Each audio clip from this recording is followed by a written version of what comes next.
And also in the report, audit 17-009 Part B, we required amendment, and that will be considered under item 8.1. Thank you, Madam Clerk. May I please have a motion to approve the agenda as amended, moved by Councillor Vanderbeek, seconded by Councillor Pearson. All those in favor? Carried. Are there any declarations of interest? Seeing none, may I please have a motion to approve the April 10, 2017 meeting minutes as presented, moved by Councillor Johnson, seconded by Councillor Pearson. All those in favor? Carried. Consent items. Is there any discussion respecting 5.1? Councillor Pearson. Oh, move. Councillor Johnson. Yeah, thank you. And thank you, Charles, for the report. I noticed on page 2 of 3 that these sustained low volumes for an organization the size of City of Hamilton with almost 8,000 employees in comparison with other cities may indicate a need for further action to ensure employees are comfortable with reporting concerns. Thank you for highlighting that, because I think that's something that Mr. Murray will tell you that I've been saying all along. But I really appreciate the report, and I'm prepared to second it with Councillor Pearson. Moved by Councillor Pearson, seconded by Councillor Johnson. All those in favor? Carried. 8.1. As stated under changes to the agenda, amendments are required to report AUD 17009. Mike, would you speak to this matter? So through the chair, apologize in the lateness of the response. So in terms of 8.1, you'll see recommendation B is that staff report back with the management action plans as it relates to the 14 recommendations. Staff were able to develop the management action plans as of last Friday, and we are just printing off the amended Appendix A. So if possible, I'm wondering if we can just park this, or maybe not. There we are. We have revised Appendix A. So we do have the 14 management action plans as per the recommendations, and if approved by council today, we could strike recommendation B of the report. When audit did prepare the report and the recommendations, we were unable to provide the management action plans due to vacations as well as during the budget cycle. We just couldn't coordinate staff to prepare the responses. But again, staff were able to prepare the responses as of last Friday, and rather than committee consider the recommendations of the reports and come back in June with the management action plans, we thought it was more appropriate to bring the management action plans before committee with the recommendations today. Councillor Johnson? Sorry, not necessarily directions, because when I did read Appendix A, I was a little confused, because usually it says whether you agree, you disagree, or it's in progress. So, well, because I sit beside you. Anyways, there are 3 disagreeds in here, and most of it evolves around duplications, from what I can understand. So, the first one, the timeline data from the Web Center system, the recommendation that routing and approval metrics be incorporated into performance accountability and development, and it's disagreed because they currently include these metrics. The current average turnaround time from the date of an invoice is received and the Web Center until approval is 18 days. Do you want to comment on that? Or maybe Bev? Through the chair, yes, the recommendation was made by the auditor to change some of the process we have in duplicate checking. I don't think it was really fully understood what a routine we follow to check for duplicate payments. We have, when an invoice comes into the Web Center via email, it'll look to see if it's a duplicate at that point. If somehow it gets through and gets off to a department and is approved, when it gets downloaded into PeopleSoft, it's checked again and stamped as a duplicate. As well, we have a manual process where we run about 3 different types of reports looking for vendors that have the same amount paid on the same day, that type of thing. So it's a pretty rigorous duplicate check, and the auditor was recommending that we have larger batches when we bring the items in from the emails into the Web Center, and that doesn't work as well when people are verifying to have a larger batch. They're more likely to pick up on a duplicate in a small group of 10. So it's a that's why- sampling. It's a sampling that they're asking for a larger sampling. Yes, yeah, but we don't sample, we verify every single invoice. Okay, and through you to Charles. Charles, I was reading about the duplications through this whole thing. It sounds like this has been a red flag, and that's why it's been highlighted a couple of times. After seeing the disagreed and understanding the process, are you still firm on they should have a larger sample? Through the chair, I think it's not the larger sample, it's sampling for duplication within the batch, I think is the issue. That's what we're talking Right. about, at least in the first. So I think we're still firm on that issue. Okay. And the other one that was just... Through the chair, though, we do have another opportunity. This is I want to highlight the fact that this is a continuous auditing pilot. Right. So our intention is to audit these matters quarterly. Typically, an audit is done, let's say, every 3 or 4 years. Right. We would look at this. But the idea of a continuous audit pilot is more like quality assurance, Right. where you take smaller batches of transactions and you do them more frequently over time because it lends itself to us using technology. Right. So we can certainly revisit and see if this is an exposure over the course of time because we'll be doing this more frequently. Okay, so through you to Charles, I noticed that there's 3 disagreeds on here, and they're all evolving around the duplicates and the fleet invoices, et cetera. So what you're saying is that if we just approve this today, that doesn't mean that that's just it's done deal. It's that you'll still keep working with the department, and conversely, Bev will have an opportunity to address all the concerns that you have. Through the chair, that's correct. We'll have other opportunities, and then we can get more into depth on what the actual risk exposure is. Okay, thank you. And at the appropriate time, I'd be prepared to move it. Thank you. Councillor Pearson. Thank you, Madam Chair. And I just wanted to ask through you to Bev or whoever, on the Appendix A, yellow, I'll go on the yellow one because that's the updated, page 7 of 7. Can you just give me an outline as far as the concerns were mentioned here? Management should further investigate potential opportunities associated with vendor discounts, where it was found in Toronto that they lost over $200,000 annually by not taking advantage of vendor discounts. We don't have as big a situation here in Hamilton. Do we not partner with other institutions with regards to purchasing? Yeah. So through the chair, we do in terms of, you may recall just last week we discussed the procurement of rolling stock, transit rolling stock, and we do that through Metrolink. So from time to time, if there's opportunity to leverage joint procurement, whether it's with institutional or educational partners, we do that. I believe the recommendation in the report is, while it states disagreed, it's really a qualified disagreed.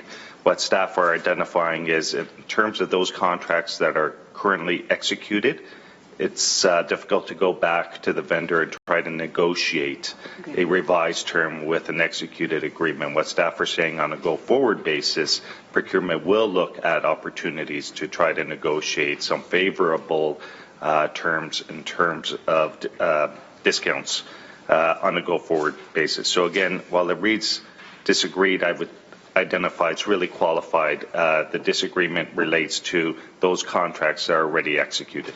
Okay. I appreciate that clarification, because I also want to be sure that we're not just putting in purchases and trying to capture that discount and having to buy more, which ends up getting shelved or stored and eventually deleted. So thank you. Are there any further comments? Seeing none. Moved by Councillor Johnson, seconded by Councillor Van Der Beek, to amend recommendation B to strike out the words June 30th, 2017. All those in favor? Carried. Is there any further discussion regarding 8.1? Seeing none, moved by Councillor Johnson, seconded by Councillor Van Der Beek, to approve item 8.1 as amended. All those in favor? Carried. Moving on to 8.2. Is there any discussion respecting item 8.2? Councillor Ferguson. Thank you, Madam Chairman. And I'm looking at page 2 and 3 of the report, and things are trending the right way. With average of days lost per injury, down from 11.87 to 7.14. The lost time injuries, in fact, also down. And so things are trending in the right direction. So the question that jumps off the page at me, why are our costs up? We're up 13%, or $745,000. So if we're having less accidents and they're less severe, people are back to work. Why is cost up 13%? I don't know who to ask So that through you, to. Madam Chair, the costs are increasing because they're reflective of the hourly rates. So although our activity is going down, the cost of folks being off with injuries are higher because of Does their... wages go up 13% through you, Laura?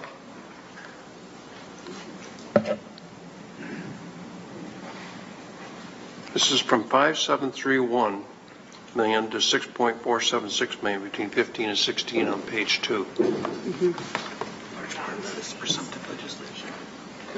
want to take it? Take it. Dave Lindeman, Health Safety for the City of Hamilton, through the chair. So if we also look on some of the description that's in there on page 2 underneath those graphs, a lot of the increases we're seeing in the costs are related to the increases in the physician fees that are charged by the WSIB, their administrative fees, and also our presumptive legislation for firefighters. So we're responsible under the legislation now for a series of, there's 14 cancers and some other presumptive legislation for firefighters back to the 1960s. So those historical claims have come in now, and the city is responsible for those costs, so we're paying those out in these years for past claims for those cancer claims as well, and it's a significant amount of that increase. So is this PTSD then? PTSD is a newer one, but these are more cancer-related presumptive legislations. And So that's just showing up in 2017? So the legislation changed in the last few years with the WSIB. A long time ago. A long time ago, because of the Plastimid fire. Some of those are more recent, and they've been introducing them on a schedule, so every year there's a few more cancers. So last year it was skin cancer was added to the list. So as those claims come in, the WSIB will be adjudicating them and then allocating those costs to the city of Hamilton. But the presumptive legislation works that as long as the firefighter had the years of service and has a diagnosis, it's presumed that it's work-related and they get the benefits, or their estate gets their benefits. And that's only firefighters? That's only firefighters under that legislation. The PTSD also includes other emergency services employees. But that's a newer one. Okay, because Madam Chairman, it doesn't make sense when our lost time injuries are going down, our number of days lost per injury are down significantly, the costs have gone way up. I just have trouble. I don't know. I have trouble with the answer, I guess.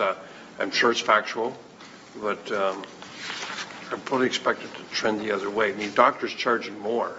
I mean, the government controls the fees that doctors charge, and there's been a lot of pushback from the docs because they don't think they're getting enough, and it's in the 2% range.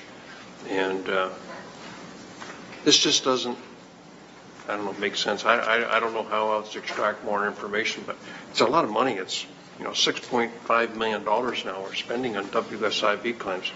You made huge strides in the waste collection. And we had 34% of our staff every year had lost time injuries, and that's gone down to virtually nothing, as has the paramedics. That must be a result of the investment we made in the structures. So I expected an offsetting cost reduction, and you always go the other way on these things. And so I have trouble understanding this. Through you, Madam Chair, we'll provide the councillor with more detailed analysis of all of the breakdown of the cost associated with the claims. Okay, you can do that. So We'll provide that detail. Okay, that'd be great, because I was hoping we're going to go the other way, because you've done such great work on making the workplace safer. We're sending less people home hurt, which is, we have a moral obligation in addition to a financial obligation. But to see the cost go north 13% with everything else trending down greater than that just doesn't sound right. So if you get more information on what drove that cost up, and show the credits, Laura, that you're enjoying, because we're doing a much better job. And I appreciate that. Thank you. Councillor Johnson? Councillor Pearson, did you want to speak to it? Go ahead. Oh, no. Thank you very much. And yeah, the numbers are tremendously positive in the sense that they are coming down. And this was actually, I was looking at the numbers from 2015 to 2016, and I noticed there was a big, huge jump in 2015. If you look on page 6 of 9, and it's your first table and your third table, so it would be table, huge jump, and then it just decreased significantly. And that stood out to me. So I know we're going back a couple of years, Laura and David, but is there a reason? And I'm sure I asked this question then, but it slipped my mind what the answer was.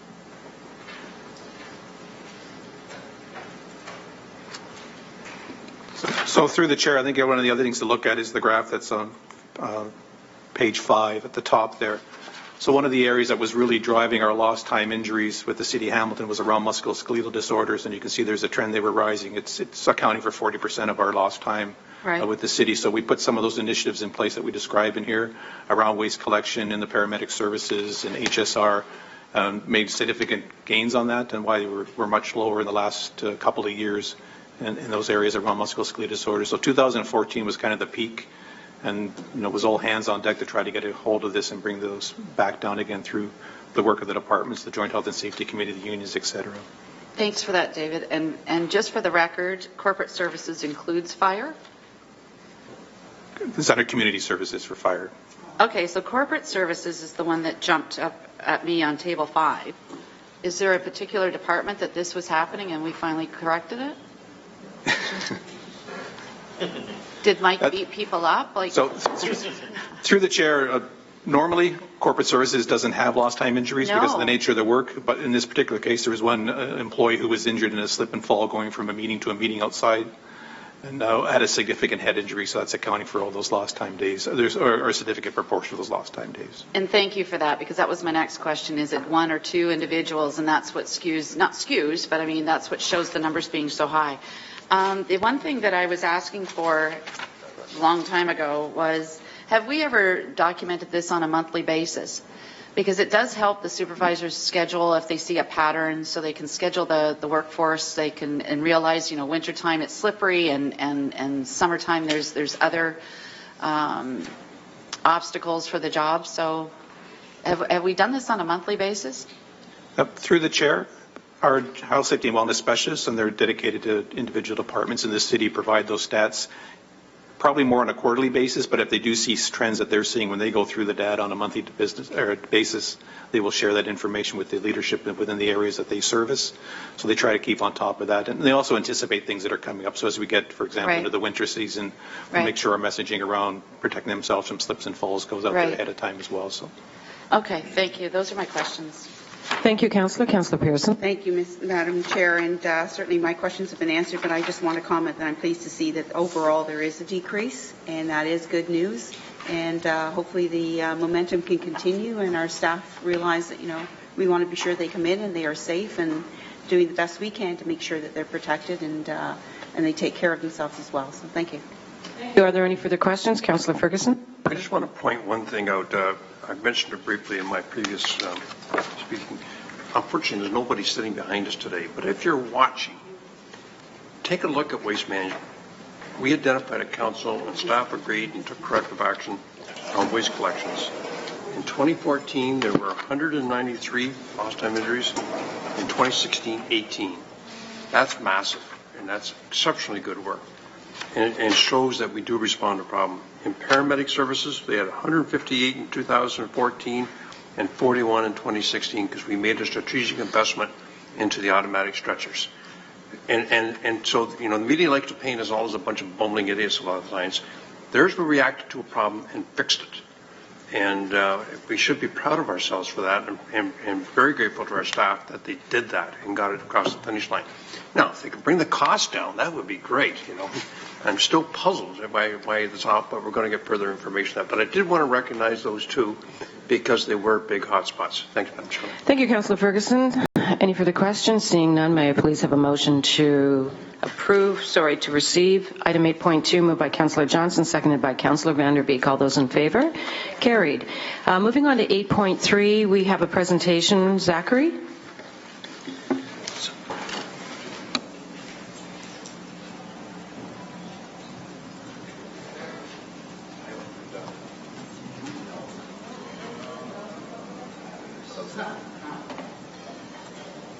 already opened it. Okay. Thanks. It's all good. Good morning. I'm going to preemptively.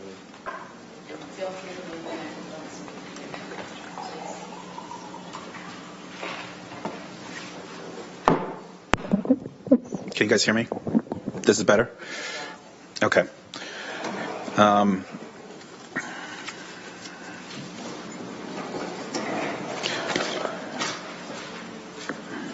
So I'd like to talk to you guys this morning about the latest employee absenteeism report and some questions that you guys had at the last employee absenteeism back in December. And at the last report in December of 2016, we presented the first 3 quarters of 2016, and there was a lot of questions about a recent rise in fire absenteeism, and there was a lot of questions and confusion about what is a shift and how long does a shift last, and how does that compare. And so for this version of the report, we've started to report by lost hours per employee, because you've got different employees with different shift lengths across the corporation, and so we're hoping that the lost hours per employee will give you more of a easier to understand and remove that complexity of a calculated shift. So at the December meeting, there was some questions about this recent rise in the absenteeism of fire in 2016, and with the complete year, we see that fire's gone from an average around 100 hours lost per employee to about 118 hours. And I just want to point out, we separate the fire sick bank group from the income protection plan employees in the report, because these 2 employee groups have it's a different plan that supports these 2 groups. They're on, different schedules with different schedule lengths. And so with good reason, we're trying to provide this information separately. So one of the suggestions for why this recent increase happened in 2016 was around aging employees. And we know from looking at the data that as employees age, they're more prone to certain medical issues and higher levels of absenteeism. But, as Councillor Ferguson pointed out in the last presentation, was there a 14% increase in a 1-year period in the age of our employees? And that's the kind of question that comes with that. Have we aged 14%, and would that explain a 14% increase? And the second part of that is, when we look at the average age of fire employees, since 2011, it's started to decline, going down. So it leads us to think that, while we know that older employees have higher levels of absenteeism, this might not be the driver for this recent increase in 2016. We also see that the average years of service for fire employees is starting to trend down, and this is because fire employees are starting to go through their baby boomer wave they're into their wave of retirements. On this slide, you can see the retirements per month of fire employees from 2011 going up to the most recent data I could get on 2017.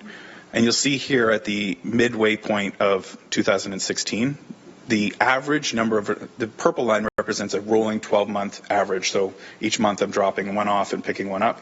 And so you'll see they average about 2 retirements per month, or 24 retirements per year over this level. And inside of that average, there's some months where there's 0 and somewhere there's 4 and 2. It's a mixed bag.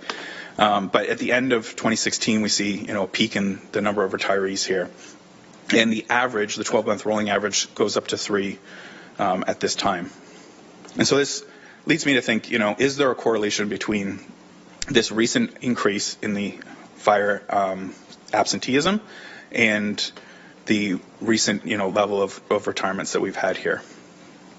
So to get into this, I want to spend a little bit of time just talking about how we build the absence report each year for you guys, because this is where it gets really tricky and difficult to try and explain this problem. And on this slide, I've taken the absenteeism for just one employee, and our absence data now goes back to 2001, so we can start to get a better understanding of what's going on inside this data.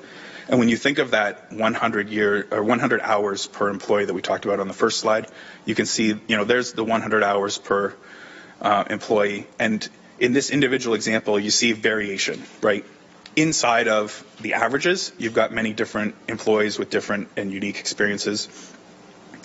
And when we report this data on the calendar level, we're basically totaling up all of these employees and then, dividing by the head count to get the average. And so you're seeing the mixture of all of these individual activities.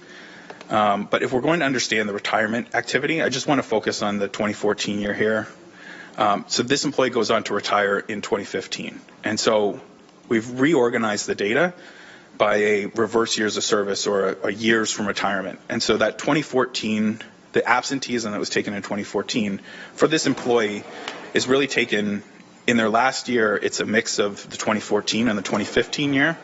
And in the second last year, it's really a mix of the 2014 and the 2013. So I hope I'm being clear. If there's any questions, I'd want to address this now because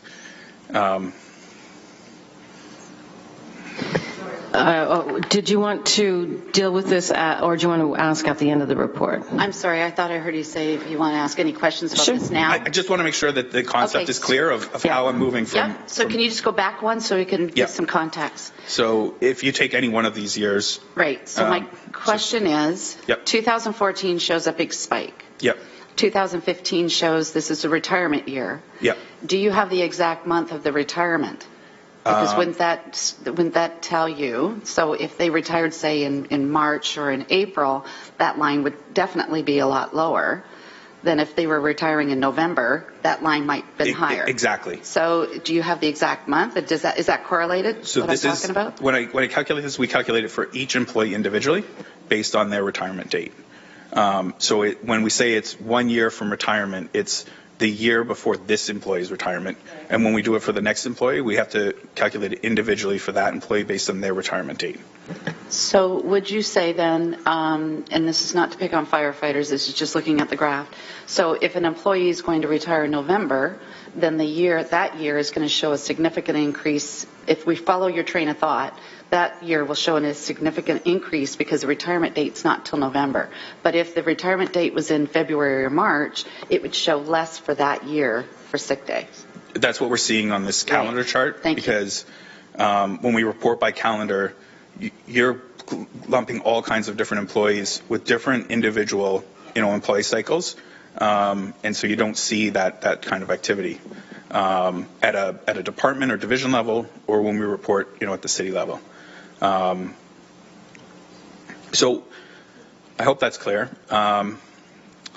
So for this next slide, what we did was look at all of the retirements from 2011 to 2017 in the fire division for the 10 years as they approach retirement. And so we selected this because if you're retiring in 2011, to understand the last year, you need to go back into 2010 potentially. And to understand the last 10 years, you're going to need to go all the way back to 2001. So 2011 is the first time we can start looking at a 10-year window. And then we took it right up to the retirements we know about to get the largest group of people to understand this trend. And so you can see the average is a very different picture than the individual employee example. And I wanted to, put that out there so that you could remember not every fire employee takes the average sick time every year. When we present these averages in the report, this is the average behavior of an entire group of people. And inside of there, you're going to see different levels of activity in each of these years, but this is the average activity that we're seeing here. And so for fire, as they approach retirement, in years 10 and 9, you can see that these employees are, on average below the 100 lost hours per employee that I was talking about at the beginning. And then through years 10 to 3, we see higher levels of absenteeism. And in the last 2 years, we see some elevated activity that's here. So I want to stop for a second and talk about page 6 of the report that's accompanying with this. You'll see the chart for the fire sick bank portion, And I want to talk about the categories of the significant, modified, incidental that we break our absenteeism down.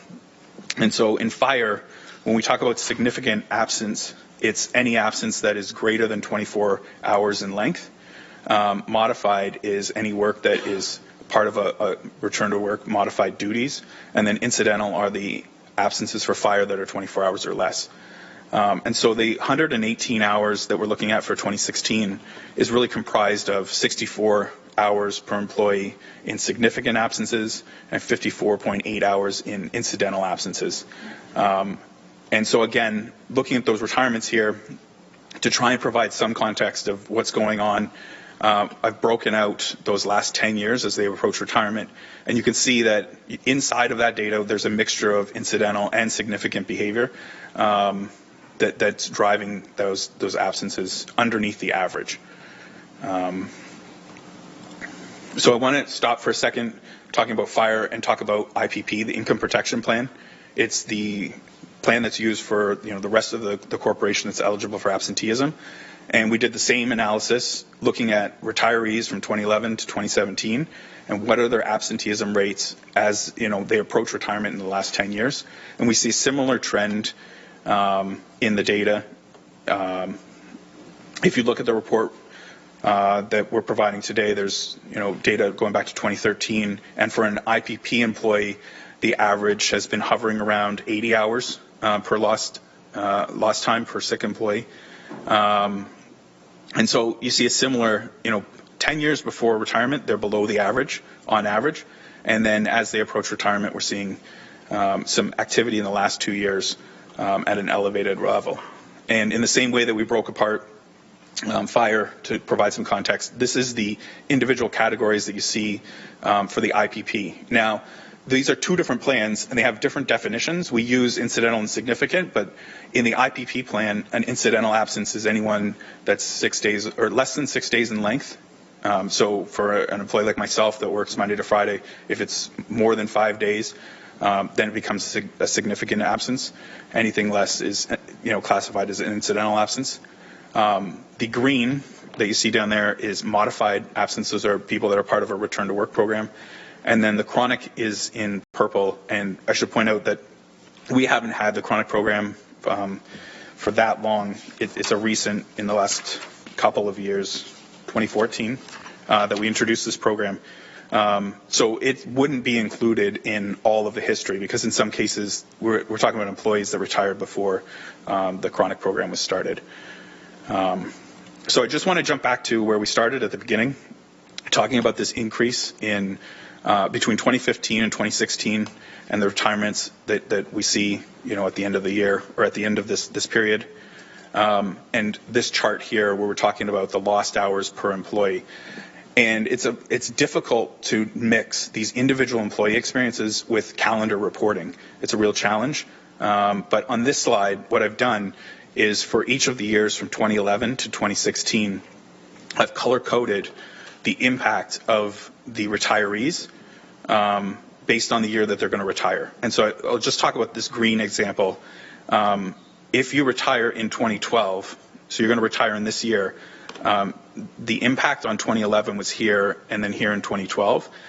There's no green in 2013 and on because that employee doesn't work here anymore. Perfect. We're understood. This is a difficult slide, though, now because I've mixed retirements, 7 years of retirements in 2011, and there's only, the 2016 retirements in 2016, and part of what we know to date with 2017. So in my final slide here, I just want to show if we only consider the last 2 years of an employee before they leave, this was the impact of those absences in their last 2 years. And talk again about averages, right? When we report here on averages, you're talking about the entire fire division, 540 employees approximately. And each year, there's a segment that's retiring, and that varies from year to year. You get different retirement rates. And so it's why it's so difficult to answer this question about this recent rise, and does it, we don't know yet what this red box will actually become. There's still the rest of 2017 retirements to go. And as those come in and we understand the impact of those absences, I would suggest that this red box might grow, and that you'll see for employees who are not in their last 2 years, the absenteeism is likely hovering around 80 lost hours per employee for the majority of the fire service. and then the extra impact of retirements is the red box. So in conclusion, I just want to remind the committee of the journey that we've been on with absenteeism. It was not that many years ago when we didn't talk about incidental and significant. Those are things that we've created to better understand absenteeism. And today we're introducing this concept of, years before retirement or reverse years of service. Everyone I've shown this presentation to has had multitudes of really good questions. And as we understand more, it just leads us to ask more questions. I could have been working constantly to bring more and more data, but there's also, there's a lot we don't know yet, and there's some things that we need to go back and dig into and understand better. But I think we want to demonstrate that we're taking absenteeism, and trying to understand it better very seriously and improve it and arm the management, return to work, HR, and everyone with the best information so that they can focus on the correct problems and, put the resources are best spent.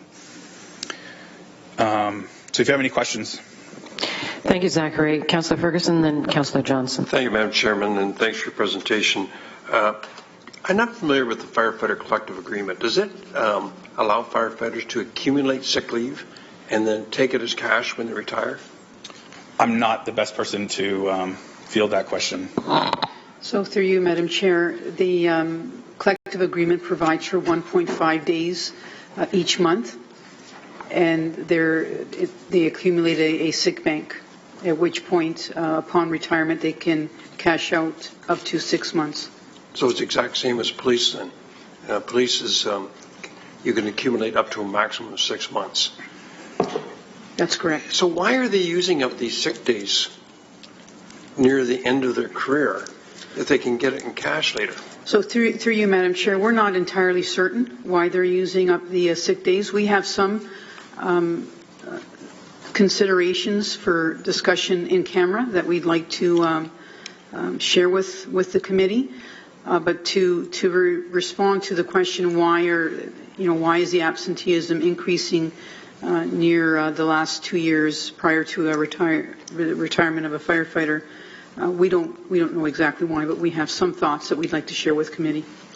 Okay, so because if they're missing on average 120 hours, that's 5 24-hour shifts per year, and they work 7 days per month. So that's almost a month a year that they're taking off in sick days. And quite frankly, that's out of control. If that happened with any other employee group, we'd be all over it. And,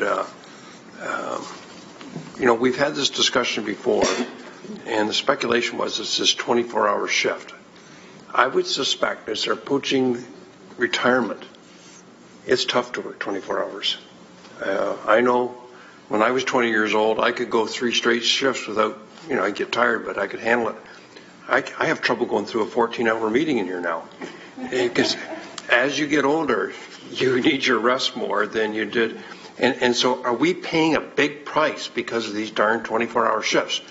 And, of course, we all speculate because you work 24-hour shift, then you're off a number of days after that. It's too tempting if you're up north to call in for 1 day, because then you get 4 extra days, or whatever the schedule rotation is. And we need to get our head around this, because if it isn't working, because they're aging and they can't do the 24-hour shifts anymore, which is why they're calling in sick, plus the others that it's tempting to call in for a sick day because you get an extra 2 or 3 days then, in addition to the sick day you took off, to be able to be on vacation or run your second business that's competing with people who are paying taxes in this community and trying to make a living off the second business that they're in. We figured it out in waste with the lost time injuries. We figured it out with paramedics with the back strains. We can't seem to figure this one out.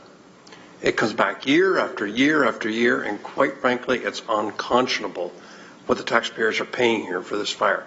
And it may be time to take a very aggressive stance. I know the 24-hour shift was put in for collective bargaining process when somebody in an arbitration had this award, and then it starts to spread. But we're lobbying like crazy, and we're just about done with police suspension without pay and egregious issues. Maybe we've got to start this very aggressive campaign to kill these 24-hour shifts, because that's unaffordable. It's unacceptable, and it's not fair to the rest of the place. I don't see this jump near retirement in any other division in the city. You don't see a big jump in sick days for people who are certainly working in police, because I'm familiar with that, but working in public works. I mean, they're doing heavy work also in public works.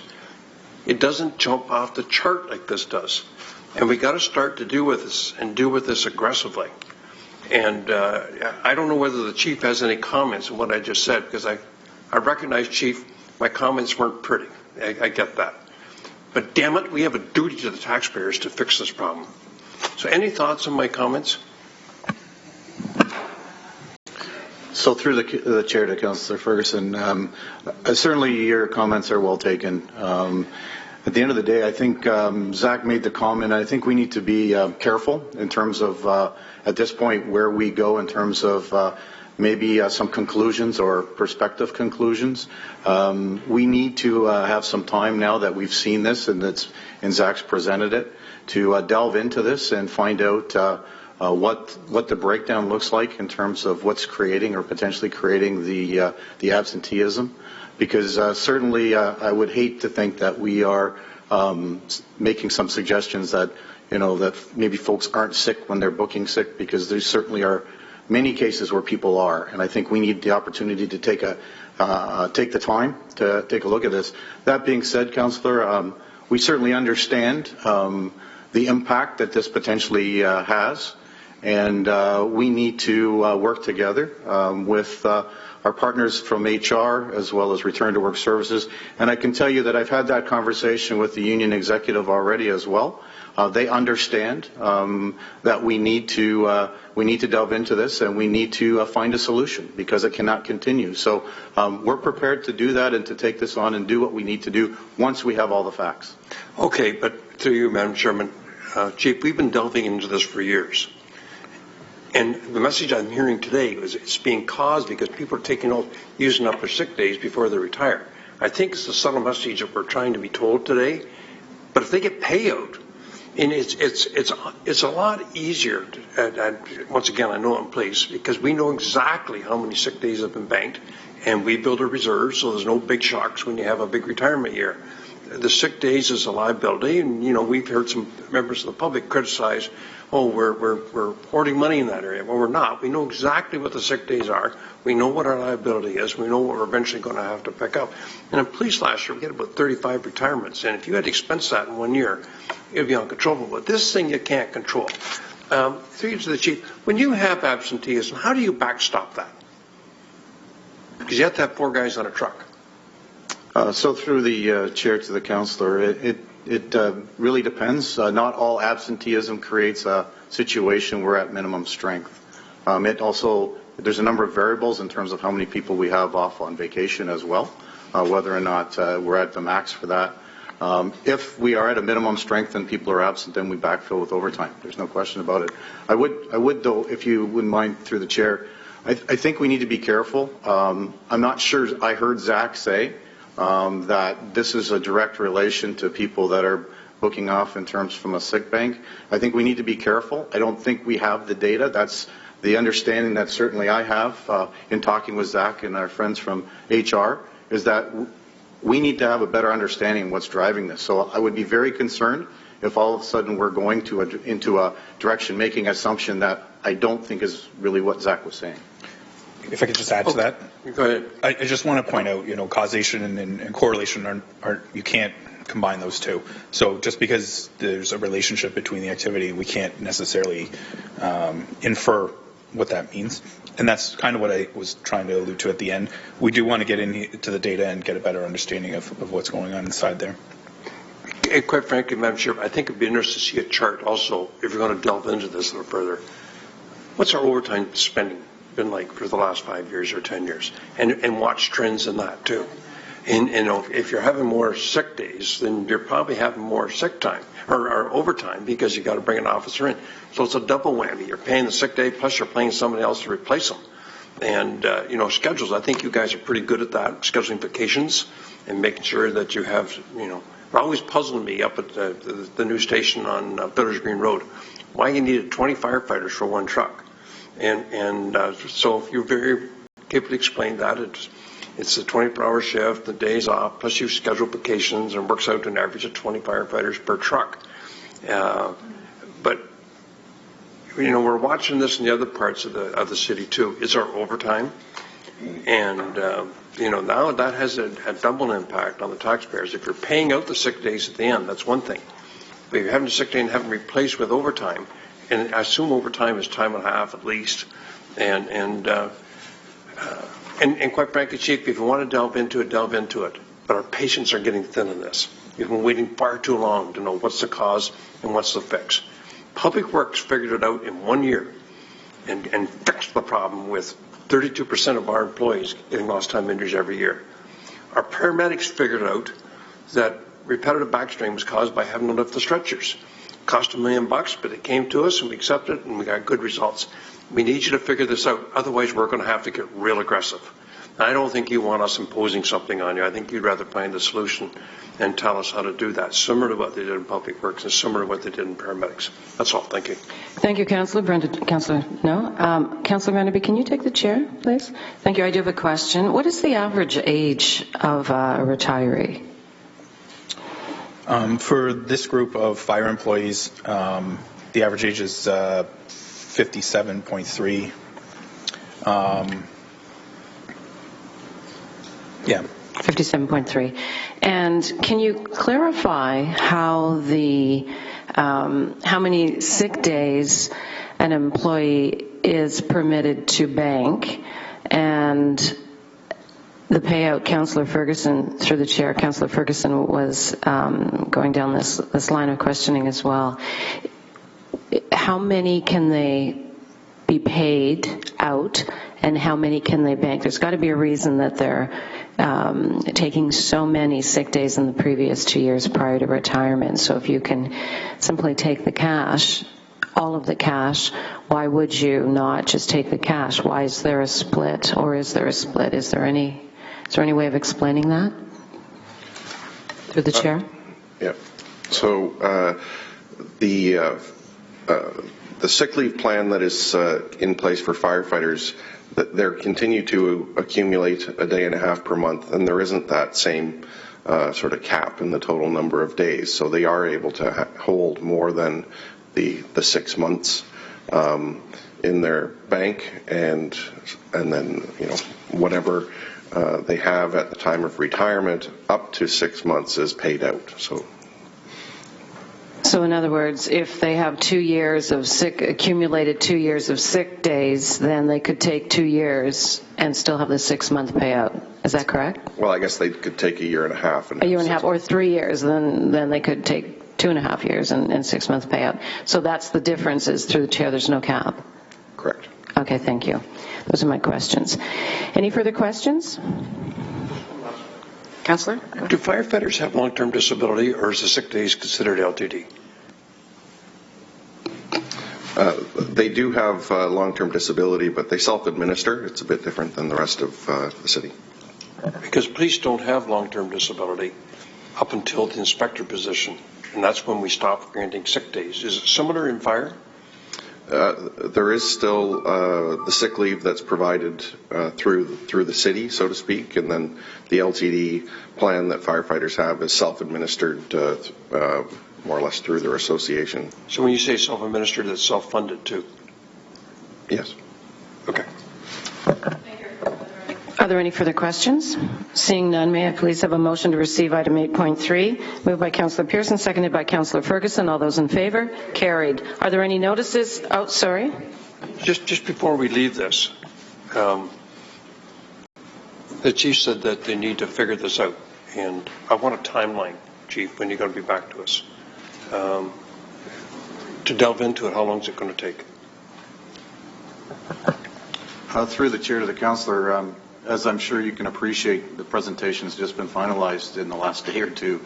I need some time to speak with Labor Relations and try and get my head around what the magnitude of this. That's I'd fair. be happy to get back to you with a time frame. Until I speak to them, I don't want to commit to something. Is 6 months enough? Laura? Through you, Madam Chair. We have, as I mentioned, an in-camera presentation. I think we can talk a little bit more detail about that strategy. Okay, thank you. Thank you, and I do believe we need to receive the report first, moved by Councillor Johnson, seconded by Councillor Ferguson. All those in favor, carried. And to, I guess that's it, Madam Chair. Okay, and are there any notices of motion? Thank you, Zachary. Are there any notices of motion? Seeing none. Are there any items of general information or other business? Councillor Pearson. Thank you, Madam Chair. And I just wanted to ask, and I'm not sure if Mike could answer. I'll just wait. Sorry, Mike, catching you off guard.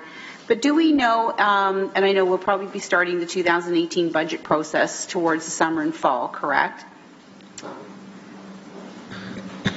So through the chair, I believe it's Chris's intent to come forward to committee requesting a guideline for the 2018 budget in the weeks ahead. So I would expect through that report and that engagement of committee will be officially starting our 2018 budget process, inclusive of seeking some direction as relates to capital priorities. Thank you. And with that, do we have any idea at this time what the projected percentages we're going to start out at? So through you, through the chair, we did provide at the end of our 2017 tax operating budget process, we provided a slide that identified a number of our pressures, and we can bring that back. We know that through committee's approval of the public transit infrastructure funding is that will represent an additional 0.45% capital levy pressure for 2018 over and above the what council's approved as a 10-year capital levy increase in principle. So council's approved a forecast of a 0.5% capital levy increase. So the 0.45 will put us over and above the 0.5%. So we'll be approaching again for 2018 a capital levy forecast of just short of 1%. I expect we're going to continue to have employee-related pressures as it relates to our collective agreements. In 2017, that represented $14.9 million, and that's approximately a 2% levy increase. So I expect we'll see similar pressures going into 2018. I expect we'll have some inflationary pressures around fuels and commodities, as well as we'll continue to have as a reassessment period. We're going to continue to see the impacts of the tax shift from non-res to residential. So again, what was experienced in 2017 is part of a 4-year reassessment period. So we're going to see those shifts in 2018, 19, and 2020. Again, we're going to continue to see variability across residential property owners across wards, similar to what we saw in 2017, and also I expect we're going to see similar trends between urban and rural. Very much in 2017, we saw lower than average increases in farmland, and I expect that to continue for 2018 through 2020. Again, when we come forward with seeking some direction on the guideline, we'll come back and provide that summary of some of our cost pressures going into 2018, as well as some of the impacts that reassessment will continue to have for the next 3 years. So just bare minimum percentages given, we're almost at 4%, just on what you've given me as percentages. So through the chair, I think that 4 to 6% range, exclusive of some of the reassessment shifts. And again, ward by ward, the experience is going to vary, principally because of reassessment. Finally, is the one other variable will be area rating. So we did see through the deferral of the third year of the 10-year transit strategy, that very much had a effect on wards 1 through 8. It represented a deferral of about 0.2% in levy pressures on wards 1 through 8 because of the third year, the 10-year transit strategy was focused on growing services in the former municipality, City of Hamilton. So again, what I would expect as we implement that third year is to wards 1 through 8 will see that 0.2% pressure going into 2018. Thank you. And Mike, I understand, I think I read it somewhere with regards to the vacant properties and the legislation. So that's coming back as well, because that's going to have a big impact. Yeah. So through the chair, council did approve a communication strategy and an engagement strategy. Staff are engaging with HABIA as well as the BIAs, as well as the Chamber of Commerce and community hubs, and I believe we've extended an invitation to those councillors who have community councils. The change in legislation will provide flexibility to municipalities as it relates to commercial vacancy rebates, as well as the vacant and excess lands tax rebates. So we are entering into the consultation process. We have until July 1st of this year in order to impact 2017 and 18. We need to bring forward a report, and council will have to approve some. Assuming there are changes to our current policies, those changes have to be before the minister, I believe, on July 1st of 2017 to take effect into 2017 and affect us in 2018. So there is an opportunity. I believe we levy approximately $3 million in total in terms of the commercial vacancy, as well as the excess and vacant land. And again, we will bring forward recommendations and alternatives to council, again, prior to July 1st. And again, we'll link that to our economic development strategy, because it's important that whatever we put forward, again, aligns to council's priorities around economic development as well. Appreciate that, Mike. And just one last clarification. So on the commercial vacancies rebate, you mentioned the groups that we're involving. Are we putting a notice in the paper, though, to advise business owners, property owners? So through the chair, I believe that is part. I know that we've just last week, I think we approved the news release, so I expect there will be notification in the newspaper, on the website. We have provide communication to the ward councillors. Again, the invitation is if you have community councils that you would like staff to present this to, we are engaging BIAs as well as HABIA. And the Chamber of Commerce, and again, if there are other stakeholders in our community that wish to have a dialogue with staff prior to the report coming forward, we are open to those conversations. Thank you. Appreciate that. And I'm not sure if something's gone out to us yet, and I apologize because I've just been clearing through LRT emails, and I'm just slowly trying to get caught up. So I'm down to 220. But if you could possibly resend that, I'd really appreciate it. Thank you very much. Thank you, Councillor. Are there any further questions or comments? Seeing none, may I please have a motion to move into... Sorry, Councillor Ferguson. Mike, I absolutely agree with Councillor Pearson. Could you not send that email again until after Wednesday? Because it get buried in the hundreds of other ones, you might miss it. And so I'd appreciate that if you could do it Thursday or Friday.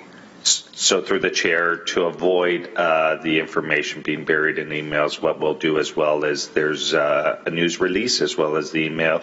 We'll print copies off and provide it to your offices so that you have hard copies as well. Thank you. May I please have a motion to move into closed session respecting item 12.1, managing employee absenteeism labor relations strategy.